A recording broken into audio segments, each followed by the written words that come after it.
ഞാൻ ആദ്യത്തെ പ്രാവശ്യം ഗൾഫിൽ നിന്ന് പോയി വന്നപ്പോൾ തന്നെ ഞാൻ അപ്പച്ചന് മാല വാങ്ങിക്കൊണ്ടു വന്നു. എനിക്ക് ഭയങ്കര ഇഷ്ടമായിരുന്നു അപ്പച്ചൻ മാലയിട്ട് കാണാനായിട്ട്. അമ്മച്ചിനോട് റെഡി ഭയങ്കര ആഗ്രഹമുണ്ടടി നിന്റെ കൂടെ വെളിയിലൊന്ന് വരണമെന്ന്. ഞാൻ പറഞ്ഞു ഇനി എന്തെങ്കിലും ആവട്ടെ. പക്ഷെ പുള്ളി പെട്ടെന്ന് പോയി. 52 വയസ്സിലാണ് ആക്സിഡന്റ് ആവുന്നത്. 52 ഇയേഴ്സിൽ. ഞാനന്ന് കൺസീവ് ആയിട്ടിരിക്കുമ്പോഴായിരുന്നു ഫസ്റ്റ് ബേബി. കൺസീവ് ആയിട്ടിരിക്കുമ്പോൾ ഞാൻ 3 മാസമായിട്ടിരിക്കുമ്പോഴാണ് അപ്പച്ചന് ആക്സിഡന്റ് ആയിട്ട് മരിക്കണത്. എൻ്റെ ആ കുഞ്ഞും പോയി. അതോടുകൂടി ആ കുട്ടി നഷ്ടപ്പെട്ടു.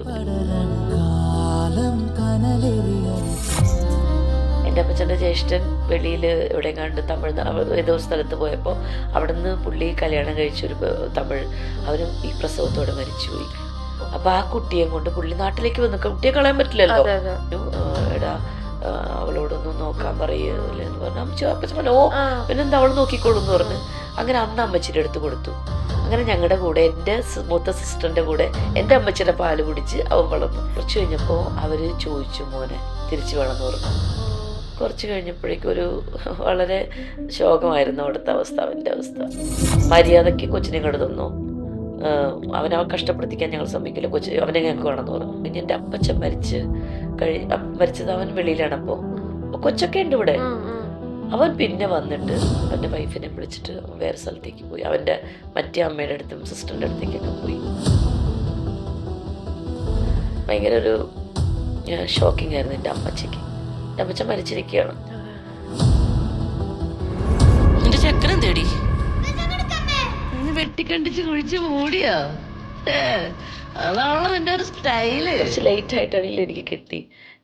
ആ ഒരു ഇതെനിക്ക് ദൈവമേ ഈശ്വരൻ കിട്ടുമോ, എനിക്കങ്ങനെ ഒരു കഥാപാത്രം കിട്ടുമോ എനിക്ക് എന്നുള്ളൊരു വലിയൊരു ആശങ്ക ഉണ്ടായിരുന്നു എനിക്ക് എത്ര നാൾ കാത്തിരിക്കണം. എന്നാലും ഞാൻ ആഗ്രഹിച്ചു, വല്ലാതെ ആഗ്രഹിച്ചു. പക്ഷെ റൈറ്റ് ടൈം, ഞാൻ പറയുന്നത് സമയം എന്ന് പറഞ്ഞാൽ വലിയൊരു കാര്യമാണ്. അതൊരു ലൈഫിൽ ഞാൻ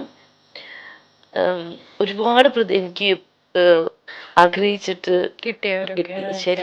ശരിക്കും ഞാനതിന് ആരോടൊക്കെയോ കടപ്പെട്ടിരിക്കുന്നു. ശരിക്കും എൻ്റെ പാരൻസ് ഒക്കെ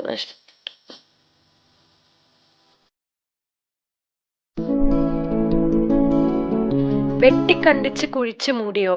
ഈ ഒരു ഡയലോഗ് കൊണ്ട് എനിക്ക് തോന്നുന്നു ഈ ആക്ട്രസിന്റെ പേര്, അതായത് മലയാള സിനിമാ ചരിത്രത്തിൽ തന്നെ എഴുതി വെക്കാൻ പറ്റുന്ന ഒരു പേരായി മാറിക്കഴിഞ്ഞു.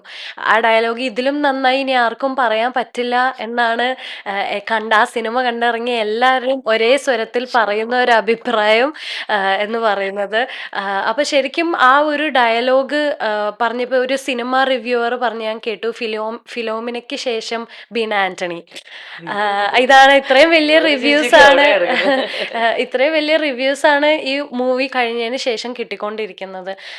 അപ്പോൾ ഇത്രയും വലിയൊരു ഡയലോഗ്, ഇത്ര ഹെവി ആയിട്ടുള്ള ഒരു ഡയലോഗ് പറഞ്ഞ് എനിക്ക് തോന്നുന്നു ആ ഡയലോഗ് ഭയങ്കര നാച്ചുറൽ ആയിട്ട് ഓൺ ദ സ്പോട്ടിൽ, നിങ്ങൾ അത് സ്ക്രിപ്റ്റിൽ പോലും ഇല്ലാത്ത ഡയലോഗാണെന്നാണ് എനിക്കറിയാൻ സാധിച്ചത്. അപ്പോൾ അത് എങ്ങനെയാണത് സ്പോണ്ടേനിയസ് ആയിട്ട് ആ സ്പോട്ടിൽ ഭയങ്കര നാച്ചുറൽ ആയിരുന്നു അല്ലേ?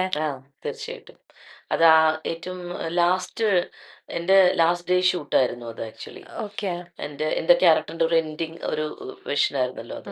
അപ്പോഴേക്കും ഞാൻ കുറച്ചുകൂടെ ക്യാരക്ടറിലേക്ക് കുറച്ച് ആദ്യത്തെ ദിവസമൊക്കെ കുറച്ചൊരു ടെൻഷൻ. പിന്നെ എനിക്ക് എന്താ പറയാ സീൻ അത് വായിക്കുമ്പോൾ തന്നെ എൻ്റെ അടുത്ത് അതിനു മുമ്പേ ഗണപതി പറഞ്ഞിരുന്നു ഒരു നെഗറ്റീവ് ടച്ച് ആണ്. പക്ഷെ ഞാൻ ആദ്യം കുറച്ച് അതിനെ വേറെ രീതിയിലൊക്കെ ഇത്രയും കൂടെയൊക്കെ ഒരു ഇത് ചെയ്യാൻ പോയപ്പോൾ എന്നെ ഗണപതി ശരിക്കും പറഞ്ഞ അല്ല ചിദംബരം പറഞ്ഞു അങ്ങനെയല്ല ചേച്ചി, അങ്ങനെയല്ല ചേച്ചി എന്നോട് ചേച്ചി കുറച്ചും കൂടി ഒരു ചേച്ചി നോർമലി മഞ്ഞുമ്മലൊക്കെ സംസാരിക്കുന്ന പോലെ അങ്ങനെയൊക്കെ ചെയ്തിട്ട് വേറൊരു രീതിയിൽ ചെയ്യാൻ പറഞ്ഞു. അപ്പൊ പിന്നെ ഒരു പ്രാവശ്യം അടുത്ത് ചെയ്തപ്പോ പറഞ്ഞു ഓക്കെ. എനിക്ക് ഭയങ്കര, ഞാൻ ഇടയ്ക്കിടയ്ക്ക് ചോദിക്കും പിന്നെ ഓക്കെയാണ് അവിടെ, ഇതൊക്കെ ഓക്കെയാണ്, ഓക്കെ കുഴപ്പമൊന്നും. ഞാനിങ്ങനെ ഭയങ്കര ടെൻഷൻ ആവുമായിരുന്നു. ഇങ്ങനത്തെ ഒരു ക്യാരക്ടറും ആണല്ലോ, അത്യാവശ്യം കുറച്ച് ഇമ്പോർട്ടൻസ് ഉള്ളതാണെന്നൊക്കെ പറഞ്ഞിട്ടുണ്ടായിരുന്നു. അപ്പോൾ പിന്നെ ആ ഒരു ഡയലോഗ് ആക്ച്വലി അത് ട്രെയിലറിൽ വന്ന ഡയലോഗാണല്ലോ. അത് അവിടെ ശരിക്കും പറഞ്ഞാൽ സ്ക്രിപ്റ്റിലില്ലായിരുന്നു. അത് ഞങ്ങളിങ്ങനെ ഇംപ്രവൈസ് ചെയ്ത് ഇങ്ങനെ റിഹേഴ്സലിന്റെ ടൈമില് ഇവർ നല്ല രണ്ടുപേരും കൂടി ഗണപതിയുണ്ട് ചിതുണ്ട് രണ്ടുപേരും കൂടി ഇങ്ങനെ വന്നിട്ട് ചേച്ചി അതങ്ങനെ ഇങ്ങനെ ഒന്ന് പറഞ്ഞു നോക്കി ചേച്ചി എന്ന് പറഞ്ഞാൽ അങ്ങനെ അവർ പറഞ്ഞു തന്നിട്ട് അപ്പൊ ഞാൻ പറഞ്ഞതാണ്. അതെന്തോ ആ ഒരു ശരിക്കും പറഞ്ഞത് ഒറ്റ ഷോട്ടാണ് ഞാൻ എന്താണ് സിങ് സൗണ്ടും ആണല്ലോ. ഞാൻ ഒറ്റ ഷോട്ടിൽ അങ്ങനെ ആദ്യം തുടങ്ങി കേറി തുടങ്ങി ഇതുവരെ ഞാൻ ഒറ്റ ഇതിൽ പറഞ്ഞു വരികയായിരുന്നു. അത് ഫുൾ ഒറ്റ ടേക്കിലെടുത്തതാണ്. എന്നിട്ട് പിന്നെയാണ് അതിന്റെ ആ കട്ട്സ് ഒക്കെ പിന്നെ എടുത്തു എന്നുള്ളൂ. ആക്ച്വലി അത് ഒറ്റ ഇതിൽ പോയതാണ്. ആ ഒരു ഇത് മാത്രമേ കട്ട് ചെയ്ത് അവൻ എടുത്തു. അതാണ് സ്പോണ്ടേനിയസ് ആയിട്ട് പറഞ്ഞിട്ടും അത്ര നാച്ചുറൽ ആയിട്ട് വന്നു. അതൊരു ഭാഗ്യം. ഞാൻ വിചാരിക്കുന്നില്ല എന്റെ അടുത്ത് ഈ ക്യാരക്ടറിനെ പറ്റി പറയുമ്പോ എല്ലാവരും പറയുന്നുണ്ട് ആ ഒരു ഡയലോഗിന്റെ ഒരു ഇതൊക്കെ ഒരു പ്രത്യേകതയുണ്ട്, ഭയങ്കര നാച്ചുറൽ ആയിട്ടുണ്ട്. പിന്നെ എന്തൊരു ഒരു കുറച്ച് പേടിപ്പെടുത്തുന്നുണ്ട്, എന്നാ ഭയങ്കര ഫ്രീ ആയിട്ട് സംസാരിക്കുന്നുണ്ട്. അങ്ങനെയായിരുന്നു. അവർ എഴുത്തും പറയണമല്ലോ, സ്ക്രിപ്റ്റ് അതുപോലെ വരണമല്ലോ. ശരിക്കും ഈ സിനിമ തുടങ്ങുന്ന സമയത്ത് ചേച്ചിയുടെ ഒരു എൻട്രി കാണിക്കുന്ന ഒരു സീനിന് തന്നെ ഒരു സ്പെഷ്യാലിറ്റി ഉണ്ട്. കാരണം ജയിലിൽ വെച്ചിട്ടൊരു നായികേനെ അല്ലെങ്കിൽ ഇങ്ങനത്തെ ഒരു റോളിൽ കാണിക്കുക എന്ന് പറയുമ്പോൾ നമ്മൾ കണ്ട ഒരു ബീന ആന്റണീനെ നമ്മൾ അങ്ങനെ എക്സ്പെക്ട് ചെയ്യുന്നില്ലല്ലോ.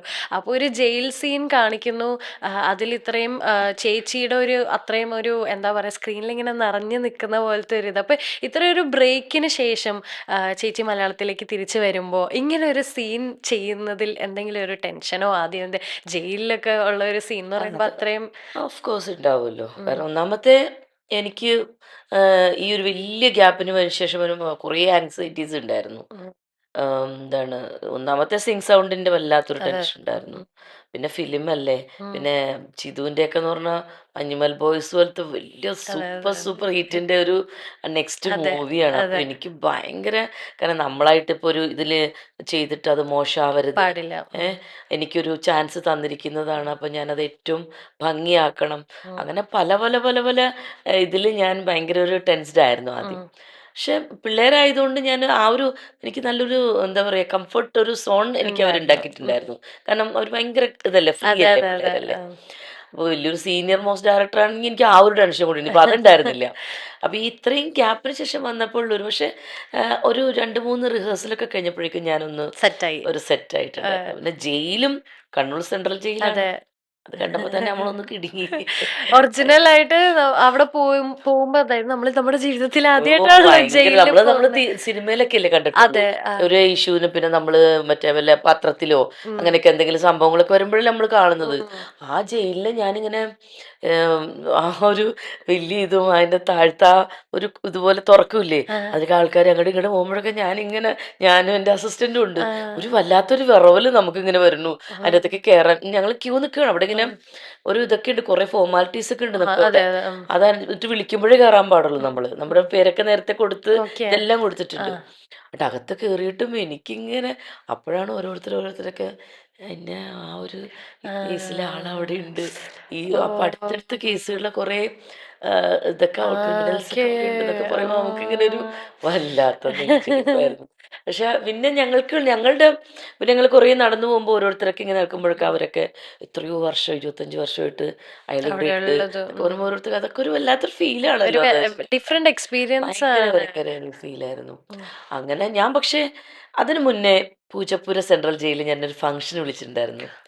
അതിന് ഞാനും എൻ്റെ അപ്പച്ചനും കൂടിയാ പോയത്. ഞങ്ങൾ അവിടെ എനിക്ക് അന്നും ഒരു ഭയങ്കര പറയാം, എൻ്റെ ഫാദറിന് ഭയങ്കര ഒത്തിരുന്നു വെച്ചാൽ അപ്പച്ചൻ അവിടെ ചെന്നപ്പോ അപ്പച്ചൻ്റെ ഒരു കൂട്ടുകാരൻ അവിടെ ഭയങ്കര ഫീലിംഗ് ആയിരുന്നു. അറിയില്ലായിരുന്നു ഇല്ല ഇവിടെ ഉണ്ടെന്നൊന്നും അറിയില്ല.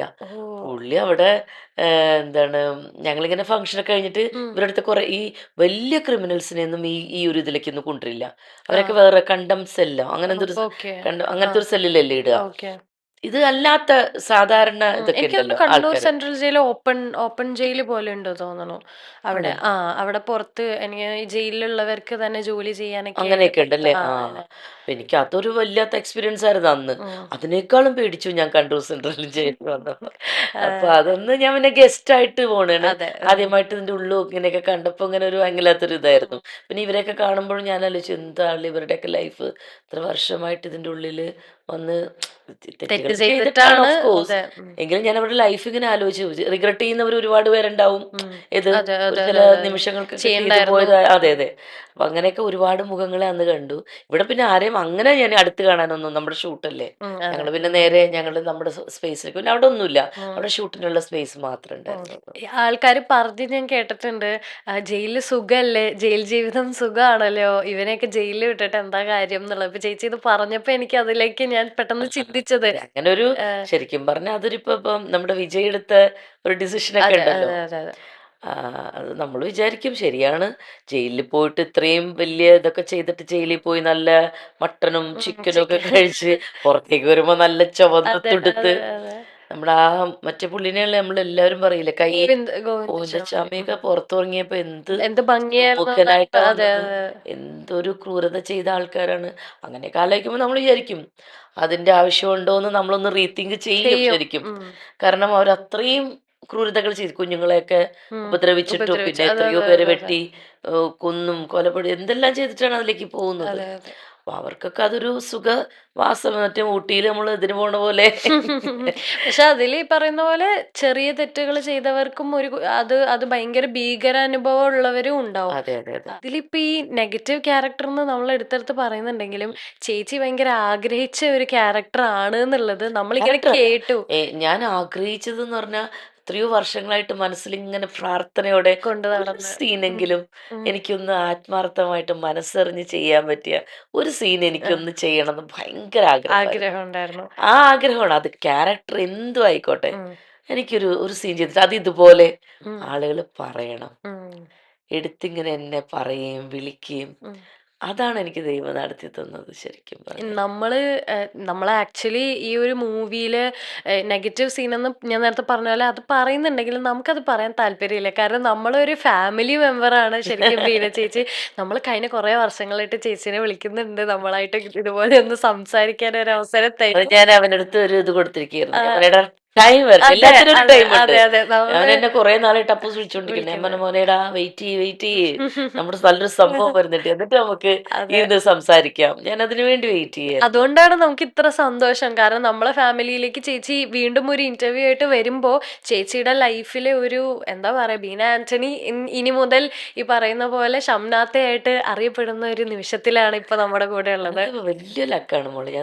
എനിക്കത് എത്ര നന്ദി പറഞ്ഞാലും ഗണപതിയോടും ചിദംബരത്തിനോടും ദൈവത്തോടും എൻ്റെ പാരൻസിനോടും എല്ലാം ഇത് പറയുമ്പോൾ സങ്കടം വരും.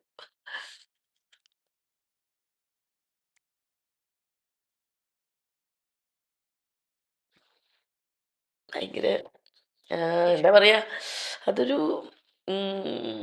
ലൈഫിൽ ഞാൻ ഉം, ഒരുപാട് എനിക്ക് ഏഹ്, ആഗ്രഹിച്ചിട്ട് കിട്ടിയ ഒരു കിട്ടിയത് ശരിക്കും ക്യാരക്ടറാണ്. ശരിക്കും.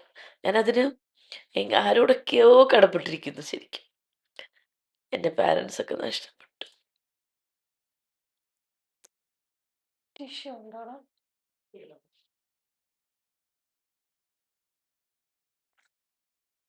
എൻ്റെ അപ്പച്ചനും അമ്മച്ചിയൊന്നും ഇല്ല ഇപ്പോ.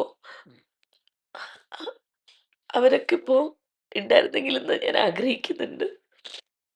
പിന്നെ അവരുടെ അനുഗ്രഹം ഉണ്ടാവും ഓഫ് കോഴ്സ്. തീർച്ചയായും.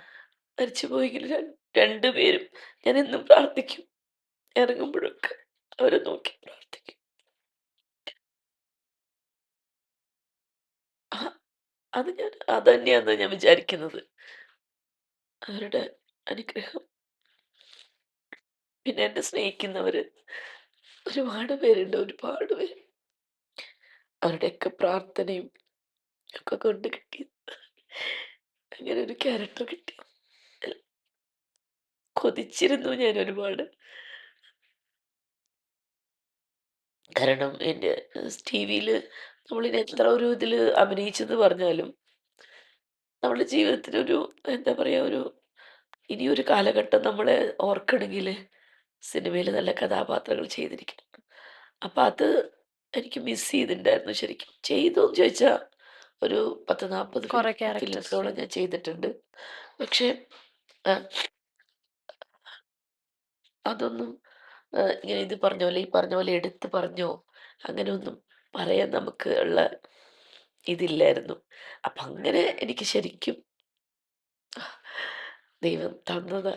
എൻ്റെ മരിച്ചുപോയ എൻ്റെ അപ്പച്ചനും അമ്മച്ചിയും അവരുടെ ആത്മാവിൻ്റെ അനുഗ്രഹം, എൻ്റെ ഒരുപാട് സ്നേഹിക്കുന്നവർ, അങ്ങനെയൊക്കെ എല്ലാവരുടെയും പ്രാർത്ഥനയും എൻ്റെ പിന്നെ ഭയങ്കരമായ ആഗ്രഹം, അതൊക്കെയാണ് ഇപ്പോൾ ഈ ഒരു ക്യാരക്ടറിലൂടെ ശരിക്കും ഫുൾഫിൽ ആയത്. പിന്നെ മാനിഫെസ്റ്റേഷൻ. എൻ്റെ മോൻ ഭയങ്കര ആഗ്രഹമായിരുന്നു. എൻ്റെ മോൻ കണ്ണന് എൻ്റെ ഒരു പടത്തിലിങ്ങനെ ഫിലിമിൽ അഭിനയിച്ച് കാണുന്നത്. അവനോട് എപ്പോഴും റിക്വസ്റ്റ് ചെയ്യും, അമ്മ ഒരു പടം അഭിനയിക്ക്, അമ്മ ഒരു പടം. അങ്ങനെയൊക്കെയാണ് ഇത് സംഭവിച്ചത് ആക്ച്വലി. അത് പക്ഷെ ഇത്രയ്ക്കും എന്നെ സംസാരിക്കുന്ന രീതിയിലാവുന്നൊന്നും ഞാൻ ഒരിക്കലും പ്രതീക്ഷിച്ചില്ല, വിചാരിച്ചില്ല. സത്യം. അത്രയും അപ്രിസിയേഷനും ആ കണ്ടവരെയൊക്കെ തന്നെ അറിയാത്തവരും എത്രയോ ആളുകളാണ് എനിക്ക് ഇൻസ്റ്റയിലും ഒക്കെ ആയിട്ട് പറയുന്നതും വാട്സപ്പിലും ഇഷ്ടംപോലെ. അതെന്നെ ഒരുപാട് മനസ്സ് നിറഞ്ഞ് നന്ദി എല്ലാവരോടും. അവരുടെയൊക്കെ ആഗ്രഹം എനിക്ക് തോന്നുന്നു യൂണിവേഴ്സ് കേട്ടു. അതൊരു അതെ, യൂണിവേഴ്സ് മാനിഫെസ്റ്റേഷൻ കേട്ടു, ആ പോലെ ശക്തി കേട്ടു. കേട്ടു എന്നുള്ളത്. ഇപ്പോൾ ചേച്ചി ഇമോഷണൽ ആയപ്പോൾ എനിക്ക് അതായത് നമ്മൾ ചെറുപ്പം മുതലേ ചേച്ചിയുടെ കുറേ ക്യാരക്ടേഴ്സ് കണ്ടിട്ടുണ്ട്. സീരിയലിലാണെങ്കിലും സിനിമയിലാണെങ്കിലും ഒത്തിരി ക്യാരക്ടേഴ്സ് ചേച്ചി ചെയ്ത് കണ്ടിട്ടുണ്ട്. നെഗറ്റീവ് ഷെയ്ഡ്, പല ഷെയ്ഡും. പെട്ടെന്ന് ചേച്ചി ഇമോഷണൽ ആയപ്പോൾ എനിക്കും എൻ്റെ മുമ്പിൽ ആ ഒരു പഴയ ബീന ആൻ്റണി വന്നു. ഈ ഒരു സങ്കടത്തിൽ ചേച്ചി സ്ട്രഗിൾ ചെയ്ത് വന്ന വഴി എനിക്കെന്തോ പെട്ടെന്ന് ഫീൽ ചെയ്യാൻ പറ്റി. അത്രയും ബുദ്ധിമുട്ടിയത് കൊണ്ടാണ് ഈ ക്യാരക്ടർ ചേച്ചിക്ക് ഇത്രയും വേർത്ത് ആയത് എന്ന് എനിക്ക് തന്നത് പെട്ടെന്ന് ഫീൽ ചെയ്തു. കുറച്ച് ലേറ്റ് ആയിട്ടാണെങ്കിലും എനിക്ക് കിട്ടി. ആ ഒരു ഇത് എനിക്ക് ദൈവമേ ഈശ്വരാ കിട്ടുമോ എനിക്കങ്ങനെ ഒരു കഥാപാത്രം കിട്ടുമോ എനിക്ക് എന്നുള്ളൊരു വലിയൊരു ആശങ്കയുണ്ടായിരുന്നു എനിക്ക്. എനിക്ക് എത്ര നാൾ കാത്തിരിക്കണം. എന്നാലും ഞാൻ ആഗ്രഹിച്ചു, വല്ലാതെ ആഗ്രഹിച്ചു. പക്ഷെ അത് പക്ഷെ റൈറ്റ് ടൈം, ഞാൻ പറയുന്നത് സമയം എന്ന് പറഞ്ഞാൽ വലിയൊരു കാര്യമാണ്. എല്ലാവരുടെ മോളുടെയും എൻ്റെയും അതെ, എല്ലാവരുടെയും ജീവിതത്തിൽ അതെ, ഈ ടൈം എന്ന് പറഞ്ഞാൽ ഭയങ്കര ഒരു സ്പെഷ്യൽ കാര്യമാണ്. അത് ആ സമയത്തേ അത് നടക്കൂ. തീർച്ചയായും. അതിനെല്ലാത്തിനും ഒരു ടൈം ഉണ്ട് എന്ന് പറഞ്ഞ പോലെ ഉം. ആ ഒരു കറക്റ്റ് ടൈമിൽ ഇപ്പോൾ എനിക്കിപ്പോൾ റൈറ്റ് ടൈമിലാണ്. ഞാൻ ഇത്രയും വർഷം ഞാൻ സീരിയൽ ഇൻഡസ്ട്രിയിൽ നിന്നു. അതെ, ഇതുവരെ ഞാൻ എന്താണോ ആയത് എല്ലാ സൗഭാഗ്യങ്ങളും എനിക്ക് എൻ്റെ ഒരു തരി എന്തുണ്ടോ എനിക്ക് അതെല്ലാം എനിക്ക് ഇൻഡസ്ട്രി തന്നതാണ്. ടി വി ഒരിക്കലും തള്ളി പറയില്ല. ഞാൻ എൻ്റെ ആവശ്യത്തിന് എൻ്റെ മനസ്സ് നിറഞ്ഞ് കഥാപാത്രങ്ങൾ ചെയ്തു, അംഗീകരിക്കപ്പെട്ടു, എന്നെ സ്നേഹിച്ചു, എനിക്ക് ഒരുപാട് പുരസ്കാരങ്ങൾ കിട്ടി. ഒക്കെ കൊണ്ട് ഞാൻ 100% ഹാപ്പിയാണ്. ഇനി എൻ്റെ ആഗ്രഹം എന്ന് പറഞ്ഞാൽ ഇത് മാത്രമായിരുന്നു. സിനിമ. അപ്പൊ ആ ഒരു കറക്റ്റ് ടൈമിൽ ദൈവം എനിക്കതും തന്നു. സിനിമയിലേക്ക് ഒരു വലിയ വലിയൊരു തിരിച്ചുവരവാണ്. തിരിച്ചറിവ്. അതൊരു ഇങ്ങനെ ഒരു ചെറു 2, 3 സീനുള്ളെങ്കിലും ആ സിനിമയിൽ നിന്ന് ഒരിക്കലും എന്നെ മാറ്റി നിർത്താൻ പറ്റില്ല. പറ്റില്ല. ആ കഥയോട് ഒരുപാട് ഞാൻ അടുത്ത് നിൽക്കുന്നു. ചെയ്ത സീൻസൊക്കെ ആണെങ്കിലും ഉം. വളരെ നോട്ടബിളായിട്ട് അതെ. അതൊക്കെ എല്ലാം ഭാഗ്യമായിട്ട് കാണും. ഭയങ്കര ഭാഗ്യം. ഇനിയിപ്പം ഈ മലയാള സിനിമാ രംഗത്ത് തന്നെ തുടരാൻ ഉള്ള ഒരു ഓഫ് കോഴ്സ്. വലിയൊരു എന്താ പറയാ ഉറപ്പാണ് ചേച്ചീനെ ഞാൻ മലയാളികൾ മനസ്സുകൊണ്ട് വീണ്ടും ആക്സെപ്റ്റ് ആഗ്രഹിക്കുന്നു. ചെയ്ത്. ഞാൻ അതെ. ആഗ്രഹിക്കുന്നു. ഇനി അറിയില്ല, കിട്ടട്ടെ. ഞാൻ കിട്ടാൻ പ്രാർത്ഥിക്കുന്നു. എല്ലാവരും എന്താണ് ഇനി ഇനി ക്യാരക്ടർ തരാൻ മടിയുണ്ടാവില്ല. എനിക്ക് പറ്റിയ കഥാപാത്രങ്ങൾ വന്നാല് ഉം. എന്നെ വിളിക്കുന്നു. ഞാൻ വിശ്വസിക്കുന്നു. ഞാൻ ആഗ്രഹിക്കുന്നു. ഞാൻ കാത്തിരിക്കുന്നു. ഈ കഥാപാത്രത്തിന്റെ കാര്യം പറയുമ്പോ പണ്ടൊക്കെ ചേച്ചീനെ ഒന്നില്ലെങ്കിൽ സഹോദരി അല്ലെങ്കിൽ കൂട്ടുകാരി, അങ്ങനെ ഒരു ടൈപ്പ് കാസ്റ്റ് ചെയ്യപ്പെട്ട ഒരു രീതിയിലേക്ക് പോയിട്ടുണ്ടെന്ന് ചേച്ചിക്ക് അത് എപ്പോഴെങ്കിലും? വേറൊരു കാര്യമുണ്ട് മോളെ. അന്നൊന്നും ഞാനൊന്നും തെളിയിച്ചിട്ടൊന്നുമില്ല. വന്നത് അറിയാലോ, കനൽക്കാറ്റ് വലിയൊരു ക്രൂവിന്റെ കൂടെയാണ് ഞാൻ വരുന്നത്. അതെ. സത്യൻ സാറിന്റെയും ലൂയിസ് സാറിന്റെയും മമ്മൂക്കയുടെയൊക്കെ കൂടിയുള്ള വലിയ, ഉം. പക്ഷെ അതിലൊരു ചെറിയൊരു സംഭവം. ഉം. പിന്നെ അത് കഴിഞ്ഞിട്ട് പിന്നെന്ന് വെച്ചാൽ ഞാനൊരു നായികയായിട്ടല്ലല്ലോ വന്നത്. ഉം. എനിക്കൊരു എന്നിലൊരു വിശ്വാസം വേണം. ഉം. മനസ്സിലായില്ലേ? ഞാനൊരു അങ്ങനത്തെ ഒരു ഇതിൽ പിന്നെ വളയത്തിൽ നല്ലൊരു വേഷം തന്നിരുന്നു സാറ്. പിന്നെ യോദ്ധയിൽ ചെയ്തിട്ട്, യോദ്ധയിലെ ലാലേട്ടന്റെ സിസ്റ്റർ നല്ലൊരു അനിയത്തിയായിട്ട്. അതെ. സംഭവമായിരുന്നു. പൊന്നാരൻതോട്ടത്തെ രാജാവില് നല്ല കുറച്ച് നല്ല അത്യാവശ്യം അഭിനയിക്കാനുള്ള സീൻസ് ഒക്കെ ഉണ്ടായിരുന്നു. അങ്ങനെ കുറെ പടങ്ങൾ ചെയ്തു. ഭരണകൂടം നല്ല വേഷമായിരുന്നു. ഒരുപാടുണ്ടായിരുന്നു. മറ്റേ നമ്മുടെ ശ്രീകുമാരൻ തമ്പി സാറിന്റെ ബന്ധുക്കൾ, ശത്രുക്കൾ, പിന്നെ തറവാട്, അങ്ങനെ കുറെ പടങ്ങളൊക്കെ ചെയ്തു. ചെയ്തിട്ടുണ്ട്. പക്ഷെ അതിനേക്കാളൊക്കെ ഉപരി ഞാൻ സീരിയലിൽ വന്ന് അഭിനയിച്ചപ്പോഴാണ് അതെ, ഒരു തിരിച്ചറിയാൻ. ഇരുത്തം വന്ന അതെ, ഒരു അതെ. ഒരു ആക്ട്രസ് പോലെ എന്നെ അംഗീകരിച്ചത്. കുറച്ച് ഞാനൊരു കഥാപാത്രങ്ങൾ എന്ത് തന്നാലും ചെയ്തോളും, വിനാന്റണി ഏൽപ്പിച്ച അവരത് കൃത്യമായിട്ട് ചെയ്തോളും എന്നുള്ളൊരു വിശ്വാസം. കോൺഫിഡൻസ് വന്നത് ഞാൻ സീരിയലുകളിൽ കഥാപാത്രം ചെയ്തതിന് ശേഷമാണ്. അപ്പൊ അതിനുശേഷം ഗണപതിക്ക് ഇപ്പൊ എന്നെ നിങ്ങൾ വിളിക്കാൻ തോന്നിയില്ലേ? ഉം. അവനൊരു വാക്ക് ചിതു ഒരു കാര്യം പറഞ്ഞപ്പോൾ എനിക്ക് ഭയങ്കര സന്തോഷം തോന്നി. ഉം. ബാക്കി എല്ലാവരും പുതുമുഖങ്ങളാണ്. ഉം. അവൻ എല്ലാവരും മാക്സിമം ജീനൊന്നും അത്ര ഇങ്ങനെയൊന്നും ഇത്ര ശക്തമായ അതെ, കഥാപാത്രം വന്നിട്ടില്ല, ചെയ്തിട്ടില്ല. ചെയ്തിട്ടില്ല. അപ്പോ എന്നെ എന്തുകൊണ്ടാണ് അപ്പൊ പുതുമുഖം ട്രൈ ചെയ്യാതെയാന്ന് ഞാൻ ചോദിച്ചപ്പോൾ അവൻ പറഞ്ഞു അത് പറ്റില്ല, ബീന ആന്റണി എന്ന് പറയുന്ന ആക്ട്രസിന്റെ ഒരു ഇത് നോക്കിയിട്ട് തന്നെയാണ് ആ കഥാപാത്രത്തിനെ ഞങ്ങൾ ഇട്ടതെന്ന് പറഞ്ഞു. അപ്പൊ അത് എന്നിലുള്ള വിശ്വാസമാണ്, ഞാൻ ചെയ്തോളും. വീണ ചേച്ചിക്ക് അങ്ങനത്തെ ഒരു വേഷം കൊടുത്താൽ അത് നന്നായി ചെയ്യുന്നുള്ള അവരുടെ കോൺഫിഡൻസ് ആണ് എനിക്കത് കിട്ടിയത്. അതെ. അപ്പൊ അത് എനിക്ക് ടി വിയിൽ ഞാൻ അഭിനയിച്ചുകൊണ്ടാണ് അതെ. എത്രയോ കഥാപാത്രങ്ങൾ ഉം. ഞാൻ അവതരിപ്പിച്ചു. മറ്റേ പോസിറ്റീവും നെഗറ്റീവും നെഗറ്റീവും കോമഡി ഒക്കെ എല്ലാം. അതെ, എല്ലാം അപ്പൊ ചെയ്തിട്ടുണ്ട്. അതപ്പോ എനിക്കതൊരു ബേസ് ആണ് എനിക്ക്. അതെ. ഇനിയുള്ള ഒരു ആർട്ടിസ്റ്റിനെ എനിക്ക് തേച്ചും എനിക്ക് കൊണ്ടുവരാൻ ഇത്ര ഒരു വർഷം കിട്ടിയതാണത്. ഉം. ഇനി നല്ല കഥാപാത്രങ്ങള് ഇവിടുന്ന് കിട്ടിയാൽ നമുക്ക് ചെയ്യാം ചെയ്യാം. നല്ല രസമായിട്ട്. ഞാനിങ്ങനെ കേട്ടിട്ടുണ്ടായിരുന്നു മഞ്ഞുമൽ ബോയ്സ് കണ്ടിട്ട് ചേച്ചി ഗണപതിനെ വിളിച്ചിട്ട് എടാ എനിക്കൊരു അമ്മ വേഷം നിനക്ക് തരായിരുന്നു, അല്ലെങ്കിൽ അങ്ങനെ ഒരു പരിഭവം ചേച്ചി ചിദംബരത്തിന്റെ പറഞ്ഞതാണ്. മെസ്സേജ് ഇൻസ്റ്റയില് ആ ഞാൻ ഇട്ടു. ആ ഞാൻ അപ്പൊ പറഞ്ഞ അമ്മയാ, ഞാൻ അമ്മയല്ലേ, ആ രണ്ടുപേരുടെ അമ്മയാണ് ഞാന്. അതെ അതെ അതെ. പക്ഷെ ചിദംബരമാണെന്ന് എനിക്ക് അറിയില്ലായിരുന്നു കേട്ടോ. ഞാൻ പിന്നീടാണ് അറിയണത് മഞ്ഞുമൽ ബോയ്സിന്റെ ചിദംബരമാണ് എന്റെ മോനെന്ന് മോനായിട്ട് എനിക്ക് അറിയില്ലായിരുന്നു. അറിയില്ലായിരുന്നു. ഗണപതിയുടെ ചേട്ടനാണെന്നൊക്കെ ഞാൻ പിന്നെ കുറെ കഴിഞ്ഞപ്പോ ഈശ്വര എന്റെ മോനായിരുന്നു അത്. പിന്നെ ഞാൻ ആ. ഇട്ടു, ഞാൻ പറയാ നീ എന്നെ ഓർക്കുന്നുണ്ടോ ഉം. ചിതു, ഞാനിങ്ങനെ എന്നാലും അതിനകത്ത് രണ്ടു മൂന്ന് അമ്മമാരൊക്കെ ഉണ്ടായിരുന്നു, ഒരെണ്ണത്തിൽ എന്നെ അതെ കൺസിഡർ അതെ. ചെയ്യായിരുന്നു കേട്ടോ എന്നൊക്കെ ഇങ്ങനെ തമാശ അതെ പോലെയൊക്കെ പറഞ്ഞു. പറഞ്ഞു. അങ്ങനത്തെ ആ ഒരു ടോക്ക് അങ്ങനെ അങ്ങോട്ട് അവസാനിച്ചു. ഉം. പിന്നെയാണ് എന്താണ് അവരെ ചിലപ്പോ സംസാരിച്ചിട്ടുണ്ടാവുമല്ലോ, ഓഫ് ഉം. കോഴ്സ്. ഉം. അവര് തമ്മിലൊക്കെ ഇങ്ങനെ ഒരു അതെ അതെ അതെ. കഥാപാത്രം ഉം. വന്നപ്പോ എന്നെ അങ്ങനെ എന്തോ വിളിച്ചു അവൻ. ആ ഒരു സ്നേഹം കൊണ്ടായിരിക്കും, ഒരു അമ്മ എന്നുള്ള ഒരു സ്നേഹം ആയിരിക്കാം, ഉണ്ട്. എനിക്കറിയില്ല, അത് ഞാൻ ചോദിച്ചില്ല എന്തുകൊണ്ടാണ് നീ എന്നെ. ഇതിങ്ങനെ പറയണ കേട്ടപ്പോ എനിക്ക് തോന്നി, സന്തോഷം തോന്നി. ആ. എന്നിലുള്ള വിശ്വാസമാണല്ലോ എന്നത്. ഉം. ചേച്ചിയുടെ ഇപ്പോ അഭിനയിച്ച സീരിയൽ മൗനരാഗം എന്ന് പറയുന്നത് ഭയങ്കര ഹിറ്റായിട്ട്, ആ സീരിയൽ കഴിഞ്ഞ ഉടനെയാണ് അടുത്ത ഒരു ഹിറ്റ്. അപ്പോൾ ഇപ്പൊ ചേച്ചി നേരത്തെ പറഞ്ഞ പോലെ ആ ചേച്ചിയുടെ ലൈഫിൽ ഉണ്ടായിരുന്ന ഒരു സ്ട്രഗ്ലിംഗ് പീരീഡിനേക്കാളും ഇപ്പോൾ ചേച്ചിക്ക് നോക്കുമ്പോൾ അടുത്തടുത്ത് ബീന ആന്റണി എന്ന് പറയുന്ന ഒരാളെ തിരിച്ചറിയുന്ന രീതിയിൽ കുറെ കഥാപാത്രങ്ങൾ. ഇപ്പൊ മൗനരാഗത്തെ പറ്റി പറയുമ്പോൾ പെട്ടെന്ന് എന്താ ഈ ക്യാരക്ടറിനെ കുറിച്ചോ, അല്ലെങ്കിൽ അതൊരു ഹിറ്റ് സീരിയൽ ആയല്ലോ. പിന്നെ ഹിറ്റുമായിരുന്നു, ഏറ്റവും കൂടുതൽ എപ്പിസോഡ്സ് പോയ. പോയ ആ സീരിയൽ. അത് ഞങ്ങളപ്പോ അങ്ങനെ ഒരു ഇടം കിട്ടിയ അതെ. 1700 അങ്ങനെ അത്രയും കണ്ടുപോയി പോയി. തോന്നുന്നു. അത്രയും വേറെ ഒരു സീരിയലും പോയിട്ടില്ല. അപ്പൊ ഞങ്ങൾ അതും ഞങ്ങളുടെ ഒരു റെക്കോർഡാണ്. ഉം. അപ്പൊ അതിലും എനിക്ക് ഞാന് നെഗറ്റീവാണ് എൻ്റെ അതെ അതെ നെഗറ്റീവ്. അതെ. അത് കിട്ടിയതിൽ എനിക്ക് സന്തോഷം. ഇത്രയും അതും എനിക്ക് ഈ ഒരു കുറെ കാലം എനിക്കിപ്പോ ഈ അടുത്ത കാലത്ത് ഉണ്ടായിരുന്ന എൻ്റെ എവിടെ ചെന്നാലും ആ ഒരു സ്നേഹമായിരുന്നു. ഉണ്ടായിരുന്നത്. പിന്നെ ആ. ഷാരി എന്നുള്ളൊരു അതെ, കഥാപാത്രം കഥാപാത്രം. അതന്നെ നല്ല ഹിറ്റായിട്ടൊക്കെ കൊണ്ടുണ്ടല്ലോ, ഉം. കൊണ്ടാണല്ലോ നമ്മളെ പുറത്തു പറയുമ്പോൾ ആ ഒരു സ്നേഹം കിട്ടുന്നത്. കിട്ടുന്നത്. അപ്പൊ തീർച്ചയായിട്ടും അതിലും നന്ദിയുണ്ട് അതിന്റെ ആൾക്കാരോടും. ഇപ്പൊ ഷാരിയിൽ നിന്ന് മാറി ഷംനാത്തയിലേക്കായി. എവിടെങ്കിലും പോകുമ്പോ ഇപ്പൊ ഇറങ്ങിയിട്ട് ഒരാഴ്ചയായി. ഷംനാഥ് തന്നെ എവിടെങ്കിലും പോയപ്പോ എവിടെ ആ. പോകുമ്പോഴും എന്നെ അത് മാത്രമേ വിളിക്കുന്നുള്ളൂ, ഷംനാഥ് തന്നെ വിളിക്കുള്ളൂ എന്നെ. ഇപ്പൊ കഴിഞ്ഞ ദിവസം എന്റെ ബർത്ത്ഡേ ആയിരുന്നു, ഉം. മിക്കവാറും എല്ലാരും നിങ്ങളുടെ ഷംനാഥയ്ക്ക് വിഷസ് അങ്ങനെയായിരുന്നു. ആ. അപ്പൊ ഞാനിങ്ങനെ പിന്നെ ഞാനിപ്പോ മീറ്റിങ്ങിനൊക്കെ 2 മീറ്റിങ്ങിന് വന്നപ്പോഴും എല്ലാവരും ഷംനാഥയെന്ന് വിളിച്ചത്. മറ്റേ നമ്മുടെ സോഷ്യൽ മീഡിയ ഹാൻഡിൽ ചെയ്യുന്ന ആ. ക്യാമറമാൻമാരാണെങ്കിലും ഫോട്ടോഗ്രാഫർ അവരൊക്കെ ആ. അവിടെ നിന്നിട്ട് ക്യാമറ ഷംനാഥ ഷംനാഥ അങ്ങനെ വിളിക്കുന്നുണ്ടായിരുന്നു. ആ. പിന്നെ എന്റെ കോ ആർട്ടിസ്റ്റുകളാണെങ്കിലും ഉം. ഒക്കെ ഭയങ്കര.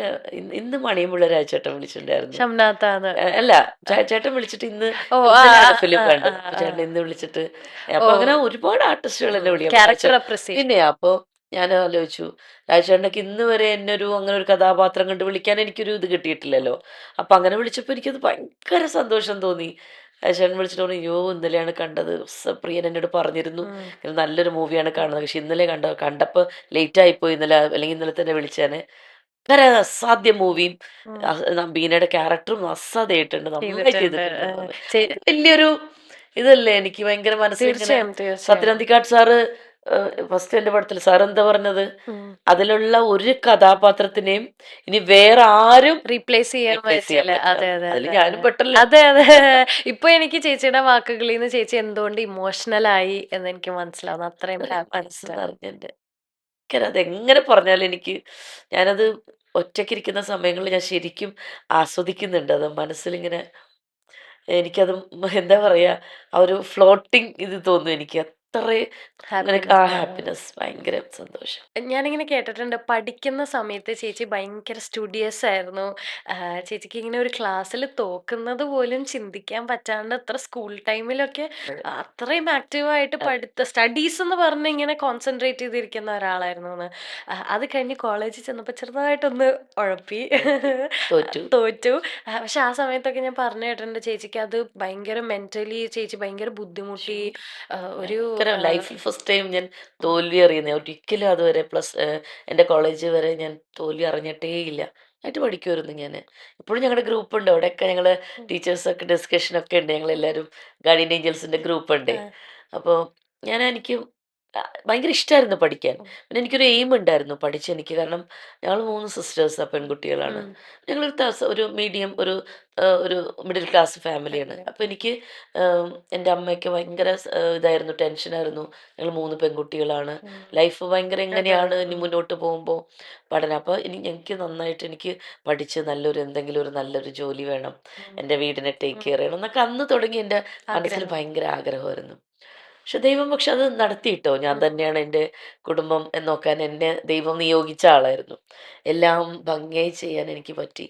എൻ്റെ സിസ്റ്റേഴ്സിനെയും എൻ്റെ അപ്പച്ചനമ്മച്ചിയൊക്കെ നന്നായിട്ട് നോക്കി. അവരുടെ അവസാന നാൾ വരെയും എനിക്കെല്ലാം ഭംഗിയായിട്ട് ചെയ്യാൻ പറ്റും. എൻ്റെ സിസ്റ്റേഴ്സും എൻ്റെ എന്താ പറയുക, എനിക്ക് ഞാനിപ്പോഴും അവരെന്ന് പറഞ്ഞാൽ അവർക്ക് ഞാനും ഞങ്ങൾ 3 പേർക്കും മനുവൊക്കെ എപ്പോഴും ഇങ്ങനെ എന്നെ കണ്ണു വയ്ക്കും. നിങ്ങളുടെ 3 പേരുടെയും ഞങ്ങൾ ഫാമിലി ഗ്രൂപ്പ് ഉണ്ട്, നിങ്ങളുടെ ഈ സ്നേഹം കാണുമ്പോൾ കൊതിയാവണടി എന്നൊക്കെ പറഞ്ഞിട്ട് ഞാൻ കണ്ണു വയ്ക്കല്ലേ. ഞങ്ങളങ്ങനെ പോട്ടെ, അങ്ങനെയാണ് ഞങ്ങൾ 3 ചേച്ചിയും ഞാനും അനുജത്തിയും. ഞങ്ങൾ മാത്രമല്ലേ ഉള്ളൂ, അപ്പച്ചനമ്മച്ചില്ലല്ലോ. അപ്പോൾ എനിക്ക് മൂത്ത സിസ്റ്റർ, എൻ്റെ സിസ്റ്റർ, എൻ്റെ അമ്മയെ പോലെയാണ് ഞങ്ങൾക്ക്. അപ്പം അത് ഭയങ്കര ഒരു ബോണ്ടിങ് ആണ് എൻ്റെ കൂടെ. അതുങ്ങളല്ലേ ഉള്ളൂ എനിക്ക്. അപ്പം അവർക്ക് ഞാൻ എന്ന് പറഞ്ഞാൽ എൻ്റെ കണ്ണ് നിറഞ്ഞാൽ അവർക്ക് സഹിക്കാൻ പറ്റില്ല, അവരുടെ കണ്ണ് നിറഞ്ഞാൽ എനിക്ക് സഹിക്കാൻ പറ്റില്ല. അപ്പം അങ്ങനെ എനിക്ക് അവരെയൊക്കെ ടേക്ക് കെയർ ചെയ്യാൻ പറ്റി, എല്ലാവരെയും. അത് എൻ്റെ പ്രാർത്ഥന പോലെ തന്നെ സംഭവിച്ചു. എന്നാൽ ഈ കോളേജിൽ തോക്കാൻ കാരണം എന്തായിരുന്നു? ഉഴപ്പി. എന്താ ഉഴപ്പാൻ? ചാത്തുവരെ ഭയങ്കര പഠിത്തം വെച്ചിട്ട് അവിടെ ചെന്നപ്പോഴേക്കും ക്രിക്കറ്റില് ചേർന്നു. ഇഷ്ടാണ്. അവിടെ ചെന്നപ്പോ അങ്ങോട്ട് ചേർന്നു, അത്രേ ഉള്ളൂ. അടിച്ചു പൊളിക്കാന്ന് വിചാരിച്ചു അങ്ങോട്ട്. എന്തായാലും അതുവരെ ഇങ്ങനെ അപ്പച്ചനൊക്കെ കാരണം അവിടെ അങ്ങനെ ഈ നാട്ടിൽ ഭയങ്കര ഒരു ഒതുങ്ങി സിസ്റ്റേഴ്സിന്റെ സ്കൂള് മിക്സഡും അല്ല. ചെന്നപ്പോ ബോയ്സും ഗേൾസും അങ്ങനെ അങ്ങോട്ട് ഭയങ്കര അതൊരു ജോളിയടിയായിരുന്നു. പിന്നെ ക്രിക്കറ്റിന് ചേർന്നു. ഫസ്റ്റ് ഗ്രൂപ്പാണെന്ന് ഓർക്കണം. എന്റെ മാർക്കിന്റെ ഇതിൽ എനിക്ക് ഫസ്റ്റ് ഗ്രൂപ്പ് കിട്ടിയതാ നേരെ. അത്രയും മാർക്ക് ഉണ്ടായിരുന്നു എനിക്ക് SSLCക്ക്. അപ്പൊ എന്നിട്ട് ഞാൻ അവിടെ പോയി ഫസ്റ്റ് ക്ലാസ്സിൽ പാസ്സായതല്ലേ ഞാന്. അപ്പൊ അതിൽ കിട്ടിയതാണ് എനിക്ക് മറ്റേ ഫസ്റ്റ് ഗ്രൂപ്പ് എടുത്തിട്ട് ഉഴപ്പി അങ്ങ് നടക്കായിരുന്നു ഒരു വർഷം. അയ്യോ എന്റെ ദൈവമേ, ഇപ്പൊ എനിക്ക് ആലോചിക്കാൻ വയ്യ.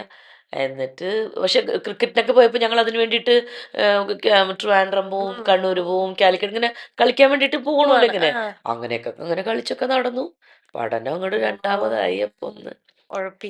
ഞാനിങ്ങനെ കേട്ടിട്ടുണ്ട് ചേച്ചിയുടെ പേരൻസ് കുറച്ച് സ്ട്രിക്റ്റ് ആയിരുന്നു എന്നുള്ളത്. കുറച്ചല്ല, കുറച്ചധികം. അമ്മയിലൂടെയാണ് കാര്യങ്ങൾ അവതരിപ്പിച്ചോണ്ടിരുന്നത്. എന്റെ അപ്പച്ചന്റെ അടുത്ത് ഞാന് അപ്പച്ചാന്ന് വിളിച്ചേക്കണത് കൂട്ടി നോക്കിയ ഒരു 100 വളരെ കയ്യിൽ വിരലുണ്ടാവുന്ന ഞാൻ വിളിച്ചത്. കാരണം ഞാൻ അടുത്തൊന്നും ഇരിക്കുന്നില്ല ഞങ്ങള്. അപ്പച്ചൻ അവിടെ വന്നാൽ ഞങ്ങൾ ഇവിടെ മൂത്രം ഒഴിക്കും. അത്ര പേടിയായിരുന്നു. അയ്യോ എന്ന് വെച്ചാ ഒരു എന്നാ ഉള്ളു നിറയെ സ്നേഹമുണ്ട്, പക്ഷെ പുറത്ത് കാണിക്കില്ല പുള്ളി. അങ്ങനത്തെ ഉണ്ടല്ലോ. പിന്നെ കുറച്ച് ഇതായിരുന്നു പുള്ളി. അപ്പൊ ഞങ്ങക്ക് ഭയങ്കര പേടിയായിരുന്നു. അപ്പച്ചൻ വരണം എന്ന് വെച്ചാൽ നന്നായിട്ട് അടിക്കുമായിരുന്നേ. ഞങ്ങളിപ്പോ അപ്പച്ചൻ വരുന്ന സമയത്ത് അപ്പുറത്തെ പറമ്പിൽ കളിക്കണ കണ്ട നേരെ വിളിക്കാൻ അടിയുടെ പെരുന്നാളായിരുന്നു. ഇവിടെ നിന്നൊക്കെ അങ്ങ് പിന്നെ എന്തെങ്കിലും ഒരു തെറ്റ് ഇപ്പൊ പുള്ളി വരുമ്പോ ഞങ്ങൾ ഇവിടെ കണ്ടില്ല, വിളിച്ച സമയത്ത് എത്തിയില്ലെന്ന് ചോദിച്ചാ അന്ന് രാത്രി മുഴുവൻ മുട്ടയിൽ നിൽക്കണം. മുട്ടയിൽ നിർത്തും. അങ്ങനത്തെ ഭീകരമായ ഇതായിരുന്നു. അയ്യോ അപ്പച്ച. പക്ഷെ ഒരുപാട് സ്നേഹമായിരുന്നു. പക്ഷെ അത് പുള്ളി കാണിക്കാൻ അറിയാത്തോണ്ട് നമുക്ക് അടുത്ത് പേടിയാ, ഭയങ്കര പേടിയാ. എനിക്ക് പിന്നെ ഞാൻ ആർട്ടിസ്റ്റ് ആയതിനു ശേഷേ ഞാനും അപ്പച്ചനും കൂടി കുറെ നാള് ലൊക്കേഷനിലൊക്കെ പോകുമായിരുന്നു. പക്ഷെ എന്റെ പൊന്നേ റൂമിലിപ്പോ ഞങ്ങളിപ്പോ ഞാൻ അപ്പച്ചൻ രാത്രി ഷൂട്ട് കഴിഞ്ഞ് വന്നാ ഞങ്ങൾ രണ്ടുപേരും മാത്രമേ ഉള്ളൂ. ഒന്നുമില്ല പറയാൻ. വരിക ഞാന് എന്താണ് കിടക്കാൻ വരുമ്പോഴേ പുള്ളി വരുവുള്ളൂ. എപ്പോഴും പുറത്ത് പോവുള്ളൂ. പുള്ളി കുളിച്ച് റെഡിയാവും അപ്പൊ തന്നെ അങ്ങോട്ട് പോകും. പിന്നെ ഞാൻ ഒറ്റയ്ക്ക് എങ്ങനെ നിൽക്കും. പിന്നെ പുള്ളി ഭക്ഷണം വരുമ്പോഴേക്കും എന്നോട് വരും വരും കഴിക്കും രാവിലെ എത്ര പറ്റും ആ ടൈം എന്ന് വെച്ചാ പങ്ക്ച്വലാണ്. പങ്ക്ച്വലി പുള്ളി വെളുപ്പിനേ കുളിച്ച് ചെയ്തിട്ട് അങ്ങോട്ട് പോകും, റെഡി ആയി പോകും. എനിക്ക് ഞാൻ എന്നിട്ട് എനിക്ക് ടൈം തരും. ഞാൻ കുളിച്ച് റെഡി ആയിട്ട് വണ്ടി വന്ന അപ്പൊ തന്നെ ഓടി വരും പുള്ളി. വണ്ടി വരണ കാണൂല, റിസപ്ഷനിലൊക്കെ നിൽക്കുകയായിരിക്കും.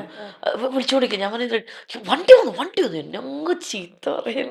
അതിന് മാത്രം എന്നെ ഭയങ്കര വെച്ചാൽ ഭയങ്കര സ്ട്രിക്റ്റ് ആയിരുന്നു അങ്ങനെ കാര്യത്തിലൊക്കെ. കൃത്യം പോണം. ഈ ആലിപ്പഴം ചെയ്തോണ്ടിരിക്കുമ്പോ അപ്പച്ചനുണ്ട് എന്റെ കൂടെ, വിജയ് മേനോൻ, പിന്നെ പൂജപ്പുര രവിച്ചേട്ടൻ, ഇവരൊക്കെയാണ് ലൊക്കേഷനുള്ളത്. അതില് ചിദംബരം ഉള്ള മകൻ പിടിക്കുക ഭയങ്കര സുന്ദരനായിരുന്നു ഇവന്. എനിക്ക് ഭയങ്കര ഇതായിരുന്നു ഇവൻ എന്റെ മോനാണെന്ന് പറഞ്ഞാൽ ഭയങ്കര സുന്ദരനാണ്. എന്റെ വിജയമേനോന്റെ മകനായിട്ടാണ് ചിദംബരം. അപ്പൊ ഈ അപ്പച്ചൻ രാവിലെ തന്നെ പോയിട്ട് പുറത്ത് പോയിട്ട് കുറെ ബീഡി സിഗരറ്റ് ഒക്കെ മേടിച്ചിങ്ങനെ കയ്യിൽ വെച്ചിട്ടേ പോവുള്ളൂ. എന്തിനറിയോ? പൂജപ്പുര രവി, വിജയമേനോൻ, ആ ലൊക്കേഷനുള്ള കംപ്ലീറ്റ് പേർക്കും പുള്ളിയാണ് ബീഡി സിഗരറ്റ് സപ്ലൈ ചെയ്യുന്നത്. അവരെ ഏൽപ്പിക്കും. ആന്റണി കൊണ്ടുവരുമല്ലോ. എന്നിട്ട് പിന്നെ ലൊക്കേഷനിലൊന്നും എന്റെ അടുത്തൊന്നും ഇരിക്കില്ല. ഞാൻ ഭക്ഷണം കഴിക്കാനൊക്കെ നോക്കും. അത് വിളിക്കണ്ടെന്ന് പറയും. എവിടെയെങ്കിലും എന്റെ അടുത്തേ വരൂല എന്ന് വെച്ചാൽ ഞങ്ങൾ അങ്ങനെ അടുത്തിരുന്ന് ഞാനും അവരെയൊക്കെ കണ്ടിട്ടുണ്ട്. അപ്പച്ചനും മക്കളൊക്കെ അടുത്തിരുന്നു വർത്താനം പറയലും ഇത് എന്റെ അപ്പച്ചനെ തൊട്ടിട്ടില്ല ഞാന്. എന്റെ അത്ര പോലും ഡിസ്റ്റൻസ് ആയിരുന്നു കേട്ടോ. എന്നിട്ട് വസുന്ധര മെഡിക്കൽസ് ചെയ്യുമ്പോൾ ഒരു രസം പറയാം. വസുന്ധര മെഡിക്കൽസിനും അപ്പച്ചനാണ്.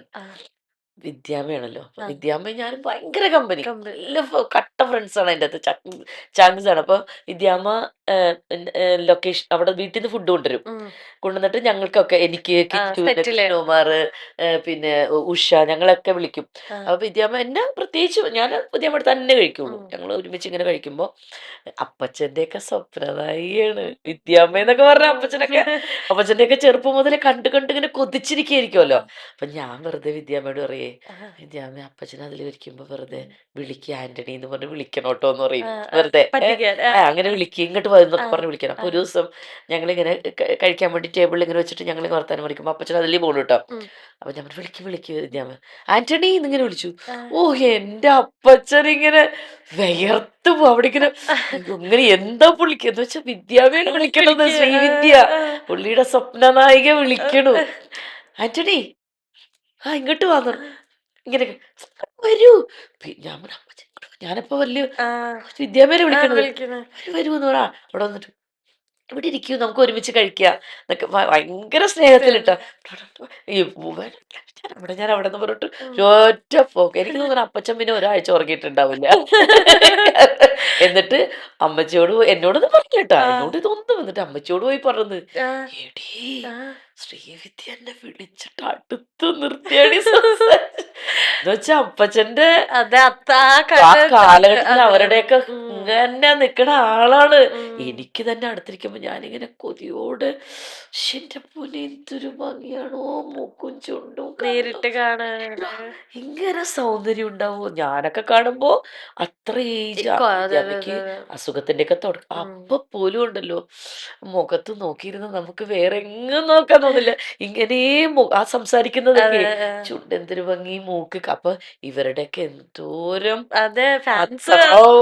അങ്ങനെ എന്റെ അപ്പച്ചൻ അമ്മച്ചിയോടെ ഒന്ന് പറഞ്ഞത്. പിന്നെ അപ്പച്ചൻ അമ്മച്ചി എന്നോട് പറയാ, എടി എന്തൊരു സന്തോഷായിരുന്നെടി പറയാ ശ്രീവിദ്യ എന്നെ വിളിച്ചു. ചേച്ചിനോട് അയ്യേ എന്നോട് ഒരു സാധനം പറയില്ല. പക്ഷെ എനിക്ക് ഒരു സങ്കടം ഇപ്പോഴും ഉണ്ട്. അപ്പച്ചനെ വെളിയിലൊന്നും കൊണ്ട് ഫ്ലൈറ്റിൽ കയറ്റിയില്ല. പുള്ളി ഭയങ്കര പേടിയായിരുന്നു. ഇതൊന്നും എടുത്തില്ല, പാസ്പോർട്ട് ഒന്നും എടുത്തു. അമ്മച്ചി കൊണ്ടുപോയി. അമ്മച്ചി ഒരു ഷോയ്ക്ക് സലിംകുമാർ, കുതിരോട്ടം പപ്പുചേട്ടൻ, കൽപ്പന ചേച്ചി, സായികുമാർ, ഞാനൊക്കെ ഉള്ളൊരു ട്രിപ്പിൽ എന്റെ അമ്മയാണ് എന്റെ കൂടെ വന്നത്. അമ്മച്ചി മുഴുവൻ എല്ലാ എന്തൊരു സന്തോഷമായിരുന്നു. അവരുടെയൊക്കെ വലിയ അതൊക്കെ ജീവിതത്തിൽ ഒരിക്കലും പ്രതീക്ഷിക്കുക. എന്റെ സിസ്റ്റേഴ്സിന് 2-3 എന്റെ കസിനും എന്റെ സിസ്റ്റർ 2-3 പ്രാവശ്യം. അപ്പച്ചൻ അവിടെ അത് അമ്മച്ചനോട് റെഡി ഭയങ്കര ആഗ്രഹമുണ്ടടി നിന്റെ കൂടെ വെളിയിലൊന്ന് വരണമെന്ന്. ഞാൻ പറഞ്ഞു ഇനി എന്തെങ്കിലും ആവട്ടെ. പക്ഷെ പുള്ളി പെട്ടെന്ന് പോയി. 2 വയസ്സിലാണ് ആക്സിഡന്റ് ആവുന്നത്. 52 ഇയേഴ്സിൽ. ഭയങ്കര ഒരു ആക്സിഡന്റ് ആയിരുന്നു, പെട്ടെന്ന് ആക്സിഡന്റ് ആക്സിഡന്റ് ആയിരുന്നു. ആയിരുന്നു. ഓക്കെ. ഞാനന്ന് കൺസീവ് ആയിട്ടിരിക്കുമ്പോഴായിരുന്നു ഫസ്റ്റ് ബേബി. കൺസീവ് ആയിട്ടിരിക്കുമ്പോൾ ഞാൻ 3 ഓ. മാസമായിട്ടിരിക്കുമ്പോഴാണ് അപ്പച്ചന് ആക്സിഡന്റ് ആയിട്ട് മരിക്കണത്. എൻ്റെ ആ കുഞ്ഞും പോയി. അതോടുകൂടി ആ കുട്ടി നഷ്ടപ്പെട്ടു. ഈ മോൻ അത് കഴിഞ്ഞിട്ട് എനിക്ക് വന്ന മോനാണ്. അതിന്റെ സ്ട്രെസ് കൊണ്ടാ. അതിൻ്റെ അന്നത്തെ ആക്സിഡന്റും അല്ലേ എനിക്ക് ഞങ്ങൾക്കൊന്നും ഭയങ്കര അതൊന്നും ആലോചിക്കാൻ വയ്യ. അപ്പം അതൊക്കെ അങ്ങനെ അതൊരു എനിക്കൊരു സങ്കടമുണ്ട്. ഇത് അപ്പച്ചന് ആ ഒരു ഇത് എനിക്ക് നിറവേറ്റി കൊടുക്കാൻ പറ്റിയില്ല. ഞാൻ ആദ്യത്തെ പ്രാവശ്യം ഗൾഫിൽ നിന്ന് പോയി വന്നപ്പോൾ തന്നെ ഞാൻ അപ്പച്ചന് മാല വാങ്ങിക്കൊണ്ട് വന്നു. എനിക്ക് ഭയങ്കര ഇഷ്ടമായിരുന്നു അപ്പച്ചൻ മാലയിട്ട് കാണാനായിട്ട്.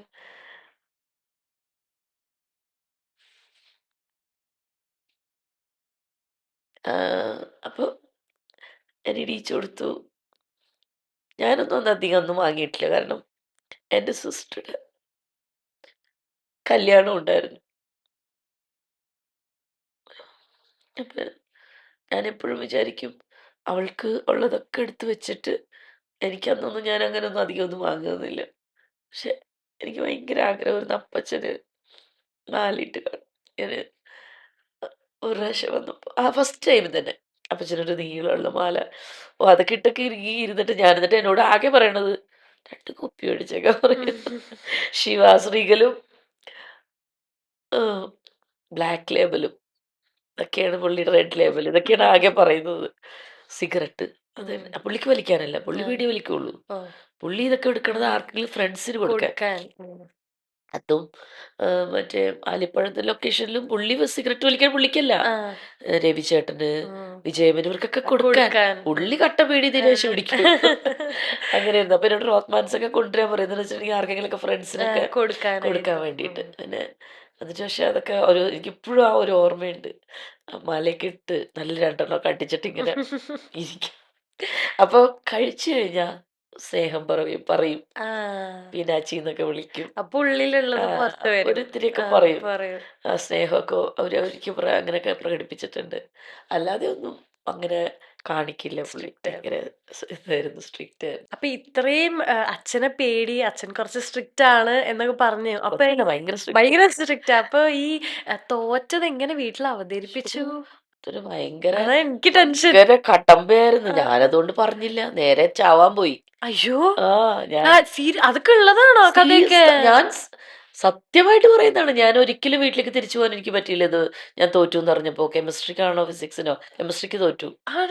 ഞാൻ വേഗം തന്നെ എന്താണിപ്പോ നേരെ വീട്ടിൽ പോകണോ അല്ലെങ്കിൽ എവിടെ ഇറങ്ങണോ? അല്ലെങ്കിൽ ഇപ്പൊ ഞങ്ങളുടെ മഞ്ഞുമലിന്ന് കളമശ്ശേരിക്ക് വരുമ്പോ ഒരു പാലം ഉണ്ട് അവിടെ, പുഴ. ആ പുഴയിൽ ചാടിയാലോ എന്നോർത്ത് കളമശ്ശേരിയിൽ ഇറങ്ങി. എനിക്ക് വെള്ളം ശ്വാസം മുട്ടുമല്ലോ എന്ന് ആലോചിച്ചിട്ട് വേണ്ട. പിന്നെ വേറൊരു വണ്ടി കയറി. പിന്നെ എടപ്പള്ളിയുടെ അവിടെ ഇറങ്ങി. അവിടെ നോക്കിയപ്പോ റെയിൽവേ ട്രാക്ക്. അന്ന് പിന്നെ അവിടെ ട്രെയിൻ മുട്ടിയൊരൊറ്റ ഇതിലങ്ങോട്ട് പോകുമല്ലോ എന്ന് വെച്ചാൽ റെയിൽവേ ട്രാക്കിൽ കൂടി ഇങ്ങനെ കുറേ നടന്നു. എനിക്ക് പക്ഷെ വീട്ടിൽ പോയി പറയാൻ പറ്റില്ല. എനിക്ക് അപ്പച്ചനെ അടിക്കുവോ അതൊക്കെ പേടി. അപ്പച്ചൻ അങ്ങനെ അടിക്കാറ് ഞാൻ ഇന്നുവരെ അങ്ങനെ പോലും പ്രോഗ്രസ് കാർഡിൽ ഇന്നുവരെ അങ്ങനത്തെ ഒരു എനിക്ക് എപ്പോഴും ഞാൻ എന്റെ ക്ലാസ്സിലൊക്കെ പഠിക്കുമ്പോഴും 10ന്റെ താഴേക്കൊരു ഇതിൽ ഞാൻ പോയിട്ടില്ല. 4, 5, 6 10ന്റെ താഴേക്ക് ഞാൻ ഒരിക്കലും അത്ര ഇതിനുള്ളിൽ ഞാൻ നിൽക്കും. അങ്ങനെ എനിക്ക് ഭയങ്കര പഠനം ഭയങ്കര ഒരു ഇതായിരുന്നു. എനിക്കത് ഞാൻ വാശിയിൽ പഠിക്കുമായിരുന്നു. ഞാന് തോറ്റത് അവസ്ഥയെ. ഈ അച്ഛനോട് പറയുന്ന പേടിനേക്കാളും ചേച്ചിക്കുള്ളിലൊരു വീട്ടിൽ പറയുന്നതായിരുന്നു പേടി. എനിക്ക് ഇത് ടെൻഷനുണ്ട്, പക്ഷെ വീട്ടിൽ അവതരിപ്പിക്കാനാണ് എനിക്ക് പേടി. അപ്പച്ചനെ നടി കിട്ടുവോ ഇതും പറഞ്ഞ് അങ്ങനെ എനിക്കറിയില്ല അതെങ്ങനെയാണ്. പുള്ളി ഭയങ്കര ചൂടനുമാണല്ലോ. അപ്പൊ ഇനി അതിനും വെച്ചിട്ട് എന്നെ അടിക്കുവോ എന്നൊക്കെ ആലോചിച്ചിട്ട് ഞാൻ അത്ര വലുതുമായില്ലേ, കോളേജ് പഠിക്കുന്നതല്ലേ. അപ്പൊ ഞാൻ അങ്ങനെ എനിക്ക് പറയാനുള്ള ഭയം എന്നെയും വല്ലാതെ ആശങ്കപ്പെടുത്തി.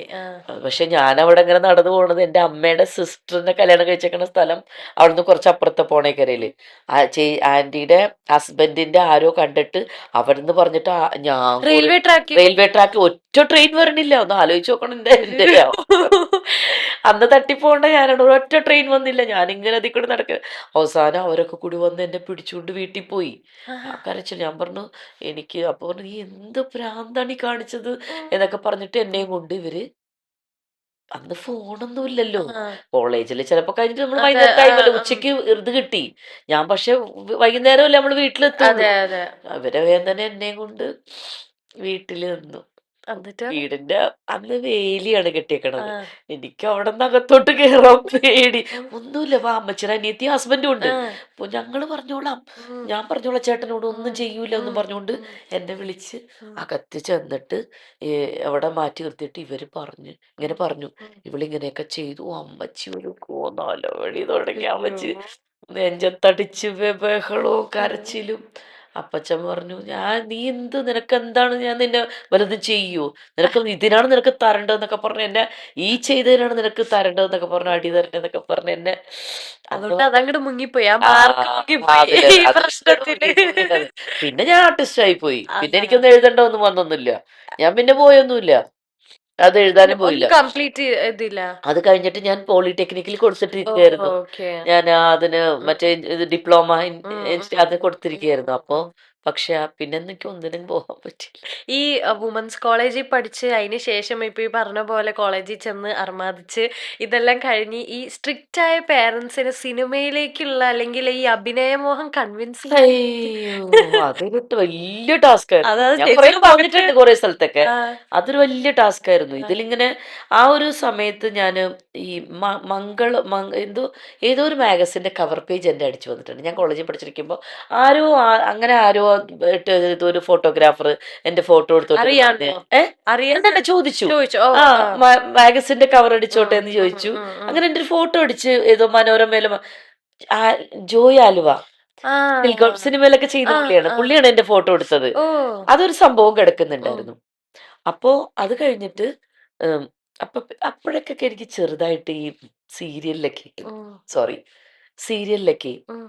അഭിനയിക്കുന്ന ഓരോരുത്തർ അഭിനയിക്കാൻ ഉള്ളില് ഇങ്ങനെ ഒരു ആഗ്രഹം. ആഗ്രഹമൊക്കെ ആ, വന്നു ആ, തുടങ്ങിയിട്ട്, ആ, ഞാന് സ്കൂളില് ഒക്കെ നാടകമൊക്കെ ചെയ്തു. ആ. ഞാൻ അഭിനയിക്കുമായിരുന്നു. ഉം, ഉം, അതൊക്കെ എല്ലാവരും ഭയങ്കര അപ്രീസിയേഷൻ ഒക്കെ ചെയ്തു.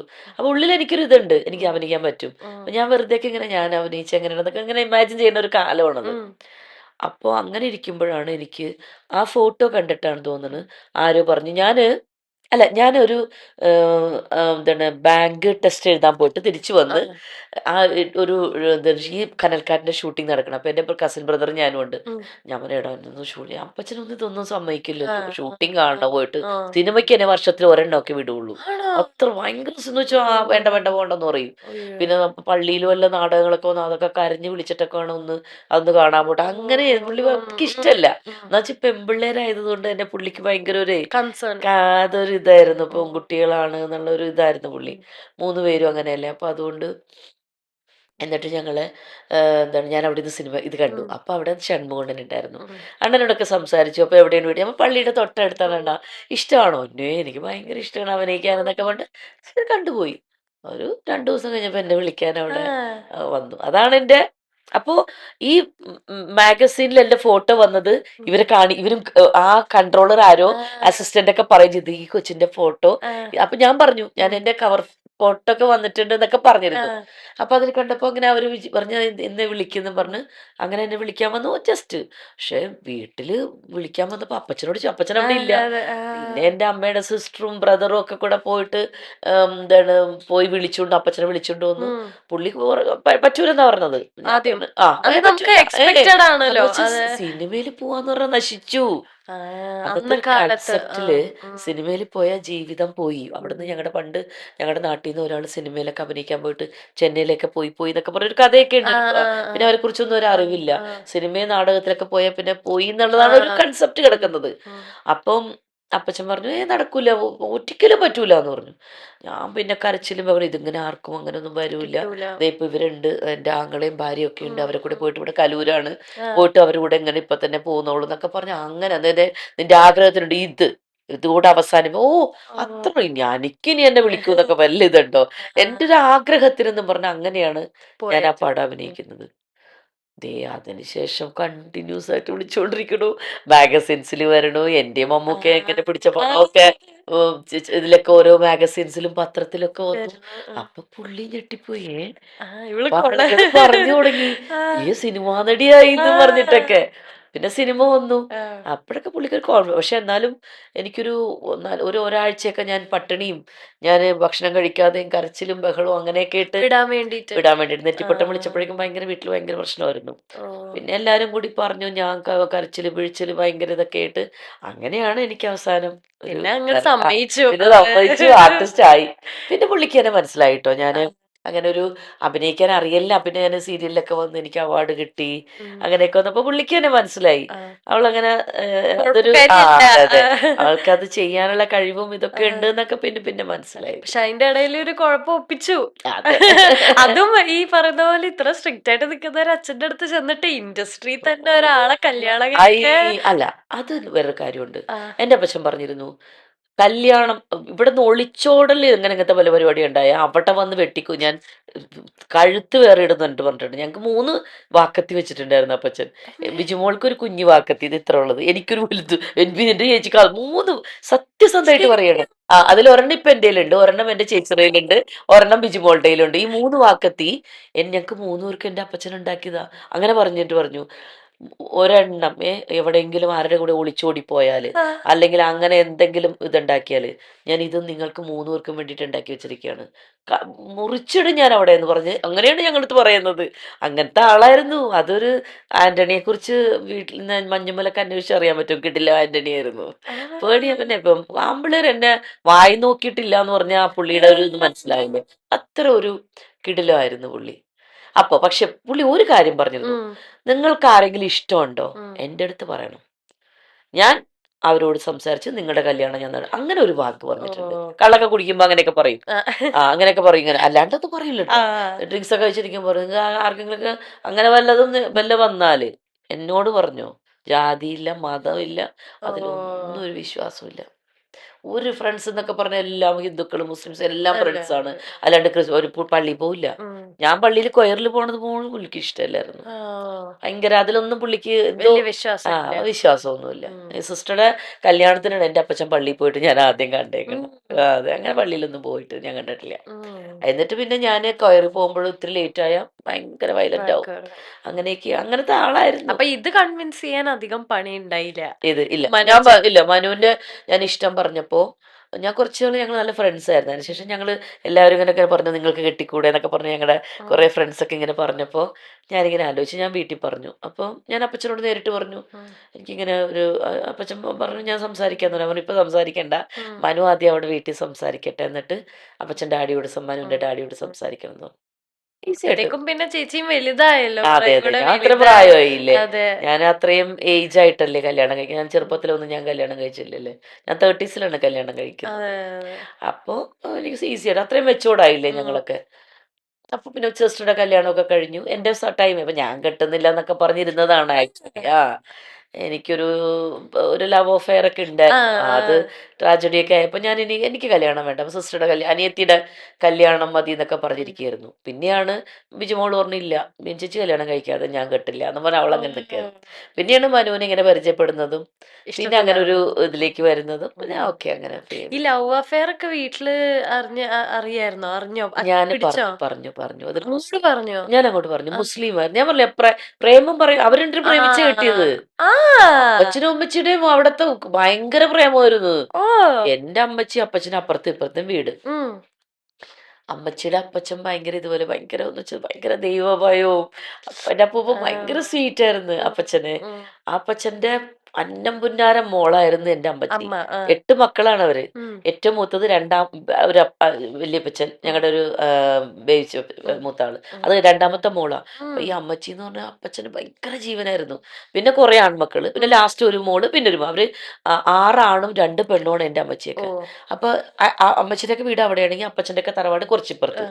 അപ്പച്ചനാണെങ്കിൽ അന്ന് ഏറ്റവും വൃത്തിയിട്ടവനായിട്ട് നടക്കണ, ഈ നമ്മുടെ സിനിമയിലൊക്കെ കാണൂലേ ഈ കാക്കി ട്രൗസർ ഇടുള്ളൂ, ഷർട്ട് മിക്കപ്പോഴും ഇടില്ല, അമ്മച്ചി പറയണതാ. അങ്ങനെ കെട്ട പിടിയൊക്കെ വലിച്ച് അലമ്പായിട്ട് നടക്കണ കുറച്ച് മധുസാറിനെയൊക്കെ പോലെ ഇരിക്കുമായിരുന്നു അമ്മച്ചി കണ്ട. എന്നുവെച്ചാൽ അതുപോലെ ഭംഗിയുണ്ടായിരുന്നു നല്ല കാണാനായിട്ട്.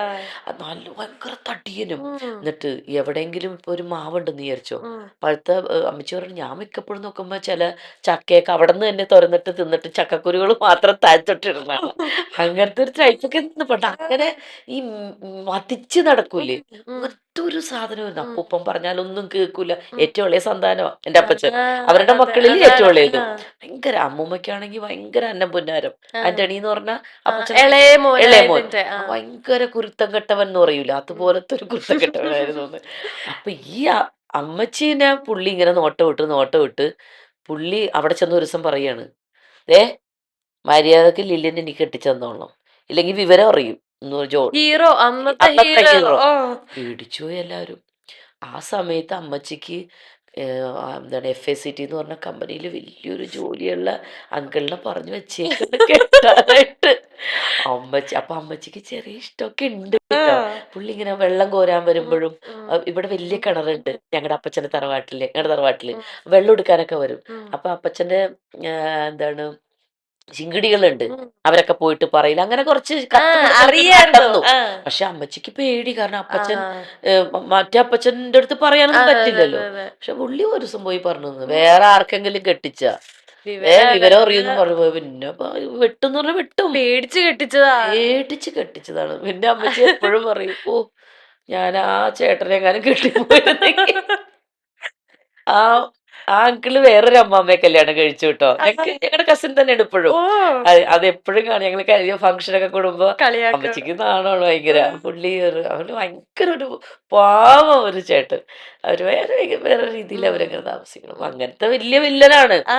അവര് പ്രേമിച്ചല്ലേ ആ. കിട്ടിയത്. ഇപ്പൊ ഞാനും മനുവും കല്യാണം കഴിച്ചിരിക്കുന്നത് ഉം. പ്രേമിച്ചാണ്. ഉം. ഇപ്പൊ ഞങ്ങളുടെ മകന് അങ്ങനത്തെ ഒരു അഫെയർ വന്നാല് ഞങ്ങൾക്ക് ഒരിക്കലും എതിരെ നിൽക്കാൻ പറ്റില്ല. അതെ, അതെ, അതെ. ഞങ്ങൾ പറയും, നമ്മൾ അതിന്റെ കാര്യങ്ങൾ പറഞ്ഞു കൊടുക്കും. കണ്ണ സൂക്ഷിച്ചു വേണം, ഉം. നിങ്ങൾക്ക് ഇഷ്ടമാണ്, നിങ്ങൾക്ക് രണ്ടുപേർക്കും ഉം. ഇഷ്ടമാണെന്നുണ്ടെങ്കിൽ നമ്മൾ അതിനെ കുറിച്ച് ചിന്തിക്കാം. അതെ, അതെ. നിങ്ങൾ നന്നായിട്ട് പഠിക്കൂ, നിങ്ങളുടെ ആ സമയം വരുമ്പോൾ നമുക്ക് നോക്കാം, എങ്ങനെ അതെ. പറയുള്ളൂ.